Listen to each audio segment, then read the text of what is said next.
Hey friends, no matter how many motivational videos you watch, your motivation and excitement level will fade away after some time. And in the end, you will again start doing things according to your habits. As humans are creatures of habits and it's really difficult for us to change them. But before that, we should know what habits we have to change or develop in ourselves. Because getting our habits right can mean the difference between success and failure.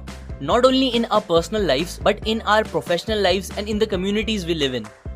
Today I am going to share with you the 7 habits that will make you a really effective person. So let's begin. Habit number 1. Be proactive. At a restaurant, a cockroach came and sat on a lady. She started screaming in fear. With a panicked face and trembling voice, she started jumping with both her hands trying to get rid of the cockroach. Her reaction was contagious, which made everyone in the group also panic. The lady finally managed to push the cockroach away, but it landed on another lady in the group. Now it was the turn of the other lady in the group to continue the drama. The waiter rushed forward for the rescue. In the relay of throwing, the cockroach next fell upon the waiter.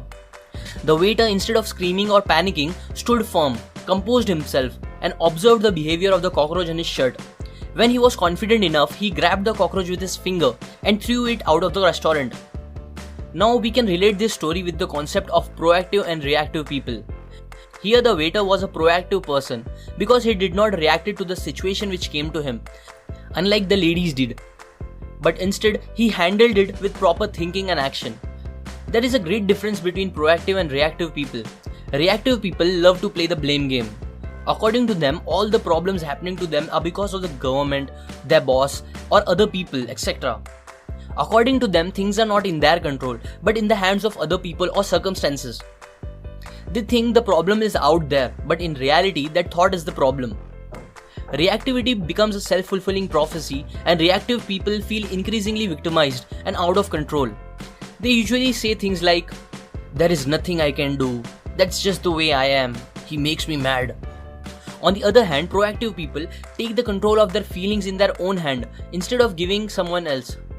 They take 100% responsibility for their actions and behavior.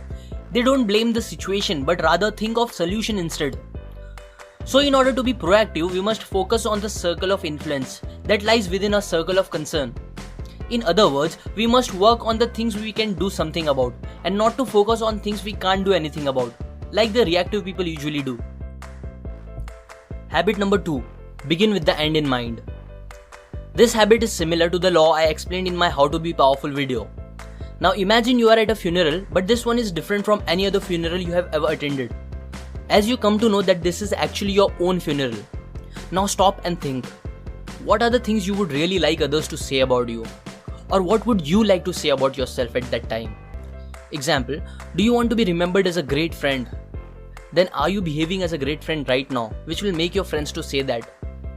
Do you want to be remembered as a person who added a lot of value to the society and helped many people in need? If yes, then are you working on it right now? Are your actions aligned with the goals you want to accomplish? Ask yourself, what are the things that you definitely want to achieve before you die, and start working on it. Don't just do things without any clue of the end. Habit number 3. Put first things first. How many times we catch ourselves scrolling our Facebook feeds, watching YouTube videos or TV when we have a lot of other important things needed to be finished. This is one of the most common habits which wastes so much of our time and holds us back from going above the average. It is simple yet really hard to develop this habit, but in order to manage ourselves effectively, we must put first things first. We must prioritize our day-to-day action based on what is the most important and not what is the most urgent. All the habits in this book are related to each other. So when you decide your end goals properly, then work to complete that goals.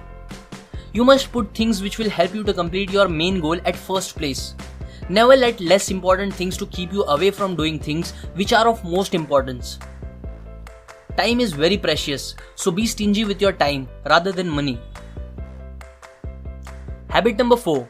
Think win-win. Suppose you think of starting your own business. You make a plan thinking all about your profits, growth, and create a product which is not that helpful to your customers, but still with your great marketing team and persuasion skills, you sell it to a lot of people and start making profits. Now do you think you will really make it big by doing this and get long-term results? Of course you won't, because by doing this you are creating a win-lose situation. In order to make it big, you should always think of a win-win outcome for everyone. You should think more about adding values and benefits that you can bring to your customers. Doing this will automatically make your profits and hence yourself big. I see a lot of people having mentality that in order for them to win, someone else has to lose, which is called the scarcity mentality. In other words, which means if you get it, I won't. But in reality, there is plenty out here for everyone. We just need to develop the mentality which is called the abundance mentality. And always try to create win-win outcome in any situation, business or agreement for the best results. Habit number 5. Seek first to understand, then to be understood. Let's say you go to an optometrist and tell him that you have been trouble seeing clearly. So he takes off his glasses, hands them to you and says, "You should try these, they have been working for me for years." So you put them on, but it only makes the problem worse. Now what are the chances you would go back to that optometrist? Yet in our everyday interactions with others, we do the same thing. We prescribe a solution before we diagnose the problem clearly. We start criticizing people without understanding their feelings. We focus on what the other people said and react thinking, how can he say that? When our main question should be, why did he said like that?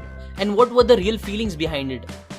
So before you can offer advice, suggest solutions, or effectively interact with another person in any way, you must seek to deeply understand them and their perspective through empathetic listening. You should not listen with the intent to reply, but rather understand. The most important point is that the person should feel you understood. When you will start doing this, people will also start understanding you. Habit number 6. Synergy. If you put two plants close together, their roots will commingle and improve the quality of the soil, so that both plants will grow better than they would have on their own. Principle of synergy encourages us to team up with people rather than fighting or trying to take each other down. Example, there was a tree with apples on it. Two men were trying to pick apples from it, but they were too short to reach them. So one man got above the second and picked all the apples. This was the use of synergy. Like this example, if we synergize with people, we can obtain better results, increase our capabilities tremendously and have much better chances in reaching our goals. Habit number 7. Sharpen the saw. Once a man was trying to cut down a tree, but even after putting a lot of effort, he was not able to complete his task. There was a lumberjack who was watching him, and after understanding his struggle, he came to him and gave him an advice that he should first sharpen the saw, as his saw was not sharp enough to cut down the tree. After listening this, the man replied, "But that will take time." Now you might find the reply stupid, but we are also somewhat like this man only. We can't take out 30 minutes from our day to exercise so that we can have a good health. We can't read a book for 15 minutes to improve our knowledge and then we shamelessly complain that why we have such kind of a life. Habit number 7 is focused on improving ourselves or taking time to sharpen the saw. One of the best things you can do with your time is to spend it on improvising yourself continuously. To be effective, we must devote our time in improving ourselves physically, spiritually, mentally and socially, which will help us to practice the remaining 6 habits as it surrounds all the other habits and make each one possible by preserving and enhancing the greatest asset we have, that is ourselves. These concepts are taken from the book 7 Habits of Highly Effective People, which is again one of my favorites. Hit like if you found the habits effective, comment your views, share to spread the knowledge and subscribe for getting more habits that will help you to become an effective person. Finally, thanks for watching.